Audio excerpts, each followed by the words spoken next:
তাকে অনুভব করতে গেলে কোনো মন্দিরে থেকে বেশি নিজের অন্তর এইখানে তিনি আছেন কিনা এখানে অনুভব করার ব্যাপার। এখানে যদি তিনি থাকেন তাহলে ওই মন্দিরে গিয়ে আমি তাকে দেখতে পাবো। তা নাহলে তো ওটা একটা বড় একটা ফটো টাঙানো আছে, ফটোর মধ্যে একটা মানুষের অবয়ব, তাকে আমরা ভাবছি এটা আমাদের ঠাকুর। এটা কি আমাদের ঠাকুর? ওটা তো একটা কাগজের মধ্যে ছাপানো একটা ছবি, কাগজের মধ্যে ছাপানো ছবি তো ঠাকুর নন। এটা ঠাকুরের প্রতিকৃতি। এখানে সেই প্রতিকৃতিটাকে স্থাপন করে, তাকে কেন্দ্র করে, তাকে উদ্দেশ্য করে,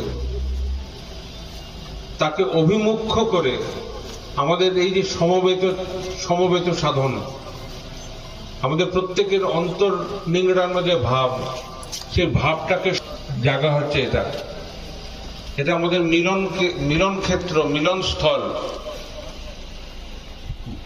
এখানে নানান দিক থেকে নানান ভাব নিয়ে নানান ধরনের মানুষ শুধু তাকে উদ্দেশ্য করে এসেই এখানে মিলিত হবে। সেই প্রত্যেকের অন্তরের যে ভাব, সেটা ভাব মন্থন করে